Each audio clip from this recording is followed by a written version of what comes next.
Well, hey, Liberty fans, what is going on? If you have been able to catch your breath, your Liberty Flames heading back to the ASUN Championship. Liberty will play in a conference championship for the fifth time in 6 seasons. Colin Porter played the game of his life. Very nice of Darius to take the night off with a modest 29 points to give Colin a little bit of the spotlight. But Will Matthews, how we doing? Let me quote Ric Flair right here. To be the man, you got to beat the man. Woo! Just for that, Ray jumped in. Ray knows. Ray knows what's up. Ray knows what's up. Wow. Let's start with this game early, Will. Liberty down 13 in the first half.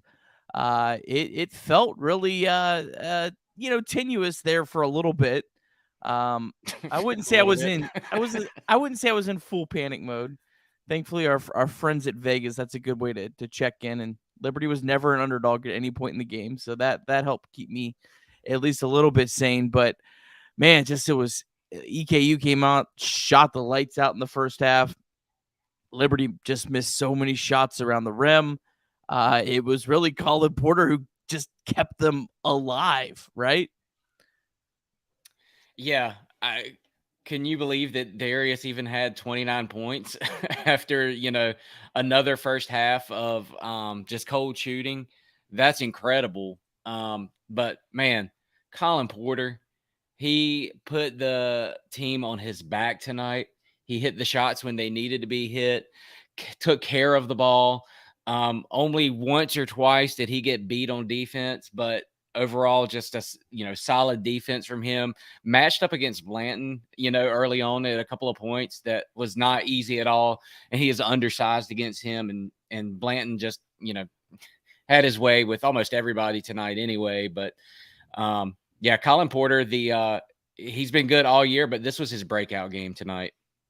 0 turnovers the entire game against a team that plays one of the fastest tempos in the country. That's man, incredible. What a special performance. And Darius made a lot of big plays in the second half in a game that wasn't really his night. And you hope that I think we talked about this on Sunday. There'll probably be one game this tournament, or maybe Darius is a little off. Let's hope this was the game. And yeah, and Sunday, I think Liberty's really going to need him. He can't be a little more Darius. I mean, I think that there's enough talent to where I don't think he has to completely. I don't think he has to be as good as he even was. Yeah, he doesn't have to drop. Yeah, he doesn't have to drop 48 points or anything like that. I think Liberty is past that point where they need Darius to do that for sure. That's old news. That's last year's team. This year is completely different. And if Darius only gets 29, then somebody else is going to step up. Colin was that guy tonight. Yeah. So it will be Liberty and Kennesaw Sunday, 3 p.m. on ESPN2. Liberty on the road again. Man, Will, you think back, so this is the fifth time that Liberty has played in a conference championship game in 6 years. Mm-hmm. And they've only got to host one. And they've been the most dominant team in their league for the majority of those seasons. That's kind of wild to think about. Of course, the unfortunate, 2021 season where it was on a neutral floor and lost a tiebreaker to Lipscomb, lost a tiebreaker to Kennesaw State. But, we've been saying it. No one in the ASUN has beat Liberty twice in a season, and Kennesaw State would have to be the first in what will be Liberty's final game in the ASUN conference.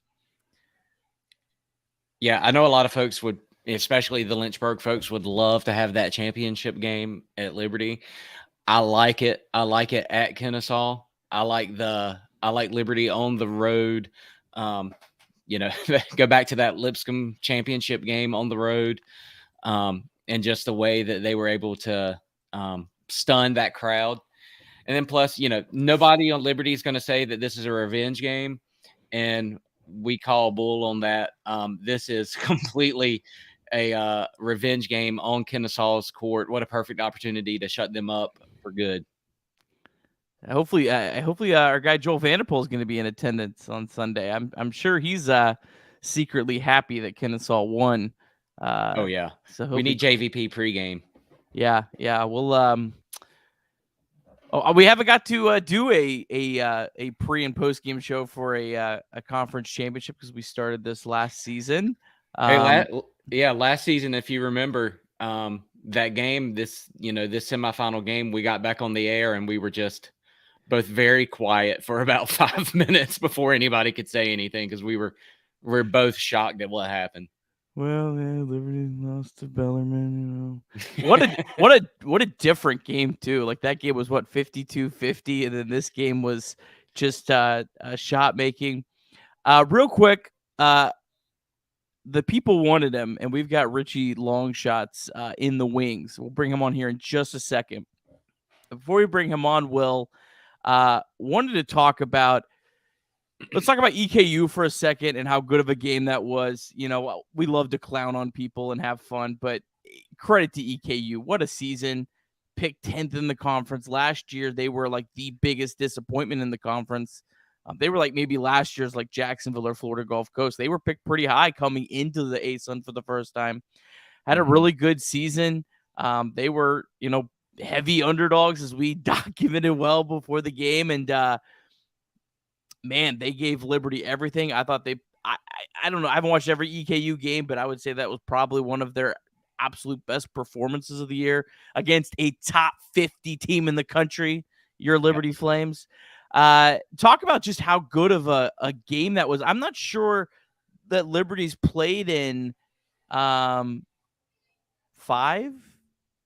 games better than that one all time. Yeah, probably not. I think A.W. Hamilton is a great coach. I think he had his guys ready.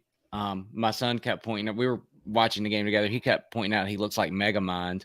I think he has a Megamind for basketball. He drew up a good game plan to beat the pack line.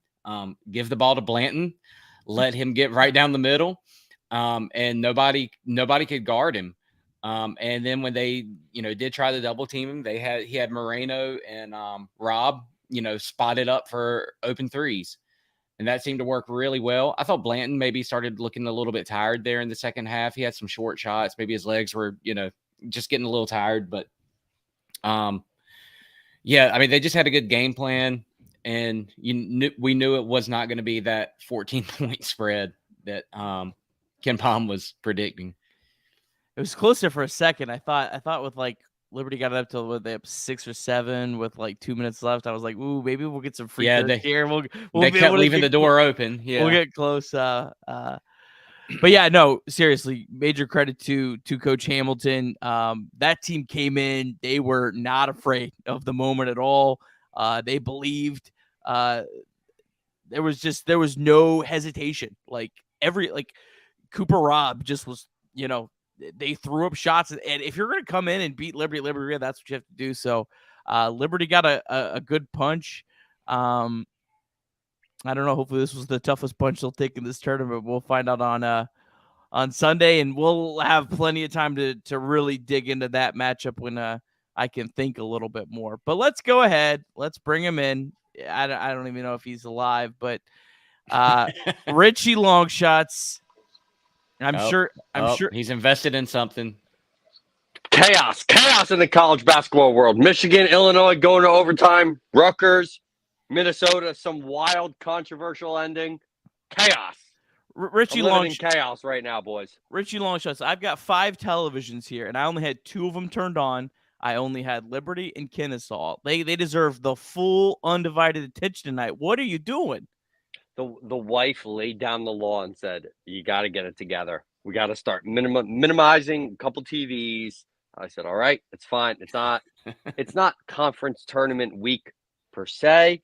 So I understand where our head's at. So no, I did not have any of that on. Chaos. Michigan's going to overtime. Illinois, I want it on the record, the most overrated team in the world. most overrated team in the world. But tonight's not about Illinois. Tonight's not about anything like that. Holy smokes. What a game. Yeah, What a I mean, game we witnessed tonight at Liberty Arena. Disappointed I wasn't there. Jealous for those who were there, because the videos I saw from shout out Coleman Crowley when Kyle hit that 3 from East Campus at the end of the first half that bounced off the rim about 7 times and went in. I looked to my wife and I said, "We gonna be all right. We gonna be all right." We got to find someone that was at the 2020 championship game and at that game, and have them compare the crowds, because I don't know. I mean, it's a different crowd because obviously the Vine Center, there was a lot more people there, but I feel like it at least through the TV felt as intense. And I don't know. I'm sure the fact that this was a closer game also added to that. Yeah. I was at 2020, and it was crazy to start the game, but after that, it was just like it turned into a party. It was just people hooting and hollering, like the game was over early. So this was it's exciting to know that we're ending our season at Liberty Arena with such a great game. Going on the road. Yeah, we hope. Well, you lose on Sunday, you could be hosting an NIT game. So Well, I mean, let's not never say never. I don't want to jinx it. I didn't realize the NIT was still doing that whole shebang. It still is, and the fact that Liberty made it to the championship game, I think, increases their resume for something we don't want, but what I'd embrace. But we're not talking about that tonight. Long shots. Yeah. Colin Porter. What was that? He's a child. He's 17 years old. He should be trying to cook up a senior promposal right now. And he's out here single-handedly sending teams to conference championship games. It's preposterous. Great comment from Knives Fest. I believe Knives Fest is our guy KC. Yeah. KC Spyron. Am I butchering your name, buddy? One could say you could cut the tension with a knife in the arena tonight. That was good. Oh, he got it. Yeah, that makes sense. That obviously the Vines held a lot more people, and it was a championship game, and everyone wants to be at a game on ESPN, and the people that were there tonight, really wanted to be there. Richie, let's just get quick thoughts. We'll really hammer this on Sunday. We're gonna attempt to do a full hour long pregame show. I'll try to have some content and stuff for that. But what's your kind of quick thoughts on this rematch on Sunday? It's going to be very interesting to see what the line is going to end up at, because Vegas has nailed the ASUN tournament to an extent. Even when we were down 11, we were still minus 135 favorites, which is insane for a team to be at. At halftime, we're down 2, and we were like minus 280. I don't remember what the number was. I tweeted it out, but the numbers suggest that we are the better team. And it's one of those, it's similar to 2020 where like, all right, we know we're the better team. Trust the process. Trust what's going to happen. Sucks that can I say sucks? I said sucks. Sucks we only played. That's the worst thing you do tonight. I feel like it's a big, massive W. The Ric Flair promo that I had, Will, inappropriate. I'll send it to you. I'll text it to you. But a little Space Mountain going. Something like that, yeah. But no, I think that us playing Kennesaw once is going to make things, the public is going to look at that and look one way. But I think at the end of the day, Vegas, Ken Pom is going to favor Liberty. I know we've been favorites to win the conference tournament on Ken Pom. Have they published the numbers for that yet? I was on it as you were yapping.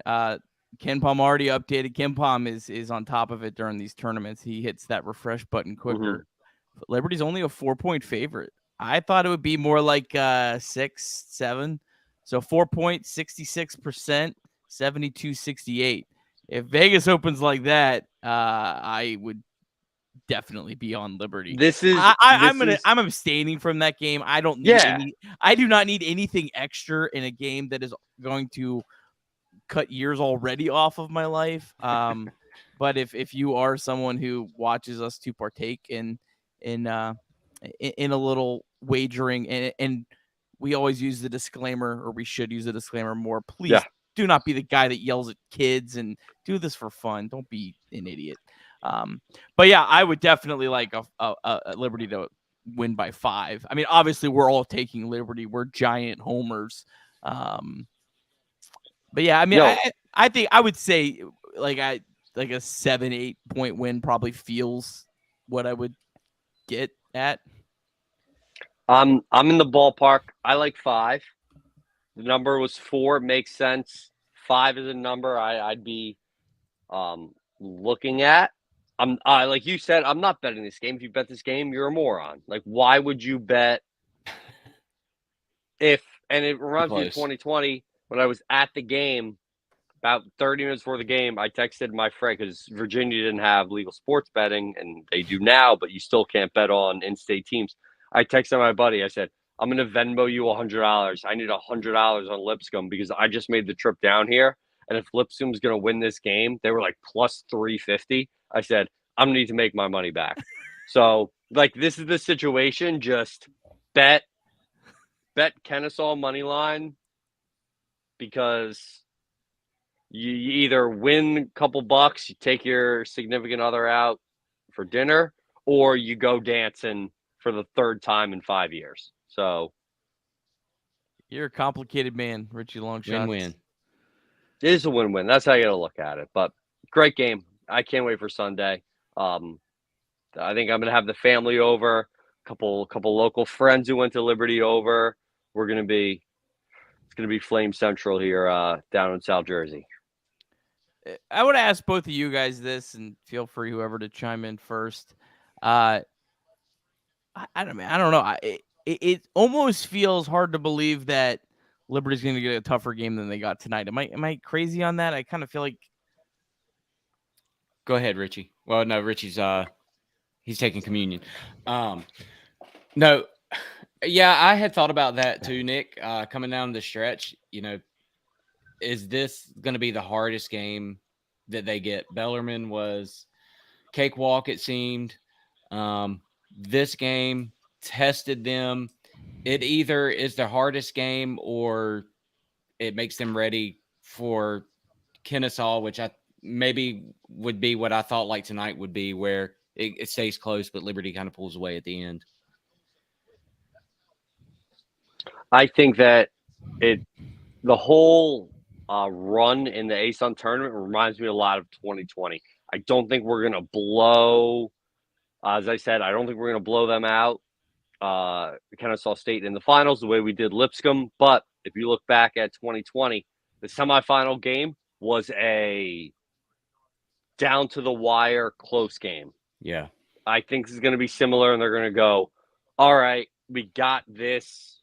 I wouldn't call it a bad game. It was a bad first half. Got it out of the way. Let's boogie. And I feel really good about Sunday. I also feel like, not to take anything away from Kennesaw State because they're a good team, but I feel like they've come out on the right end of some close games, and the law of averages has to catch up at some point. Yeah. And you're right. Shot quality definitely backs that sentiment too. I don't know. Kennesaw's a wild team. I mean, they've won their 2 games by 1-9. The Lipscomb game, they controlled the whole game up until the end, but it got down to 3 points with a couple minutes left. So I don't. It's hard to really predict what version of Kennesaw are you going to get on Sunday. Are you going to get a team that's out there like playing loose, like EKU played tonight? Like EKU came out like, we have nothing to lose. We're gonna, they didn't feel like there was any pressure. Or are they going to be that team that, hey, we're the number 1 seed. We're in our home building. This is our chance.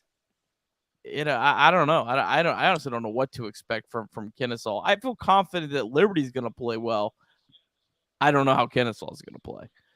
There's a lot of pressure when you are on your home court in what everyone's expecting to be a close game. And when was the last time Kennesaw State was in the tournament? Kennesaw State's never been in the tournament. So this is the biggest game in their school history. All the pressure's on them. Kennesaw State's never played in a conference championship game. So yeah, this is it. This is the biggest game, and now they have class tomorrow. Assuming they go to class, I wouldn't go to class, student or athlete. So, and then you have Saturday and the game Sunday. So, biggest game in school history. That's a lot of pressure to have on you, thinking about where Liberty's going to walk in. It's another game, business trip. This is nothing for Darius. This is nothing for Kyle.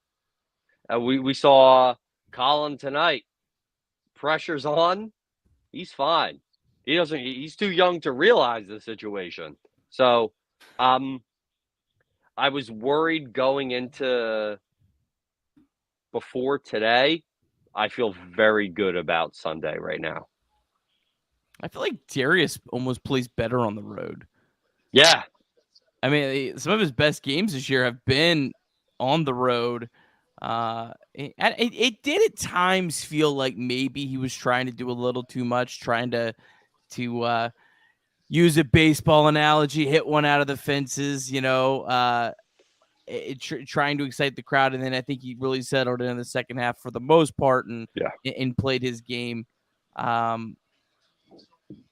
don't know. I feel like at least lately, it just feels like he has played better on the road. So I don't know. It doesn't really mean that continues on Sunday, but I also don't think like he'll be, have any hesitation. I would bet against Darius having 2 mediocre games in a row. Yeah. So his 29-point mediocre game. What a standard. If you look at the stat line, but if you look at first half, he's not going to do that again. The thing about Darius, man, he shot 8 for 21 from the field, but he got to the line 9 times. It was 8 of 9. He finds ways to contribute. He did a 4 assists. He had 6 rebounds. He was second on the team in rebounds tonight. He always just finds ways, and he had the highest plus minus of anyone on the Liberty tonight, and didn't have his best game. He was at 13. Next best was Broad at 9. Porter was 8. So it's just like even when he's on the court and he doesn't even touch the ball, he just makes everyone better because of how much attention you have to put on this guy. You can't, it opens everything up for everyone else. So we got to talk about Zach Cleveland and what happened there. First off, he had a really nice game, and Will was all over that. Said on the pregame that was his guy, and he had a major impact. I thought Cleveland did a great job on Blanton. Even the shots that Blanton made were he made them tough. He made him work, and maybe some of Blanton getting tired was Cleveland and Shiloh. When they switched, they had Van Zandt on him earlier in the game, and then they said, we gotta get some more size in this guy. Gotta get some tall guys. Yeah. And I feel like both those guys made him work, and maybe that contributed to him maybe getting a little tired. But let's talk about Cleveland. Have you ever seen like that? Mid game, he gets his finger jammed, goes over Aaron Schreiner, the trainer, just like tells him look away, just pops right back in, and he just plays. And it wasn't like he just played and like kept going as like a big guy. No, they had the poor guy taking the ball up the court the next possession, dribbling on his messed up finger. Have you guys seen anything like that? No, that's an all-time great Liberty moment right there. I hope that gets some national attention. I tweeted JVP. I said, if that were me, I'd just be a pregnant woman, just on the table, just like screaming, "Don't touch me! Get away!" Like a broken pinky would have sent me straight to the hospital. Bring me ice. The game's over. Ice. Bring it all over. It's curtains for me. if my pinky's facing that way. So yeah, kudos to him. It was just a perfect segment. If we go on to the Final Four and they have the Sports Illustrated DVD, that's gonna be like the clip of like, oh, the Liberty Flames, whack, are in the like that. That's it. All right, you guys have any final thoughts? Anyone else we didn't touch on that you want to talk about? No, I mean, Zach Cleveland was just he was the guy awesome for me tonight. I thought the way he played against Bellarmine with some meaningful minutes, I thought that would lead to some more minutes from the coaching staff tonight. That maybe they would put a little bit more trust in him in a more meaningful game. This was the game that we were looking for, where it was complete, where everyone did something in some capacity. I remember texting you, Nick, and some others during the first D1 game, and I said, don't let Colin Porter shoot until he's a junior. And hand up, I was wrong. Big time wrong. That's on me. It was awesome for him to step up in this situation as a 17. I think he's 17 years old. Even if he's 18, he's still younger than everyone else out on the court. And it was just an awesome game. You build off that momentum that you had from the 8-minute mark straight through to the end of the game, and Sunday's going to be awesome. I don't know. Can you see this? Yeah. See the stat line? Just wow. 0 turnovers. It cut off the minutes. I think it was 36 minutes. I mean, that's just and what an insane performance. No, and you look at points and it tells one story, but so many other players stepped up in other ways to win that game beyond just the points that were scored. And I hope that doesn't get lost in the shuffle, that everyone made a play at some point to contribute to what happened. Yeah. Well, fellas, this has been a lot of fun. Long shot, stay on as we go off air, as I want to talk about our plans for Sunday. I keep you on here. We'll discuss that.